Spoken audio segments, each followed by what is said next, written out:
कलाकारांचा आवडता कट्टा आता हा हटवण्याचा निर्णय घेता, याबद्दल तुमच्या काय प्रतिक्रिया आहेत? नमस्कार, मी अपेक्षा चव्हाण. तर माझा या गोष्टीसाठी जाहीर निषेध आहे प्रथमतः.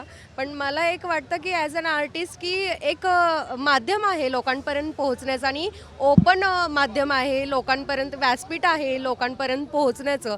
आणि बऱ्याचदा तुम्ही नोटीस पण केलं असेल, इथे रहदारी खूप असते आणि त्या आर्टिस्ट लोकं बसलेले असतात लोकांचं मनोरंजन करायला किंवा ते पेंटिंग्स वगैरे ड्रॉइंग काढतात. तर ते लोकांना क्युरियोसिटी असते की बाबा मला पण इथे, आता एखाद्याला फोटो काढायचा असेल, चित्र काढायचं असेल, तर एखाद्याला पहिला कुठे आठवतं, कलाकार कट्टा. तिथे आर्टिस्ट बसलेले असेल तर तिथे जाऊन माझं काम इझिली होईल आणि मला शॉपिंग पण करता येईल आणि मला फिरता पण येईल सिटीमध्ये. लोकांचा हा उद्देश असतो. आणि मला आर्टिस्ट म्हणून वाटतं की बाबा त्या लोकांना एक माध्यम मिळालेलं आहे की त्यांची कला इतरांपर्यंत पोहोचती आहे. तर त्या गोष्टीसाठी त्यांना अजून पाठिंबा कसा द्यायचा ह्यावरती लोकांनी विचार केला पाहिजे.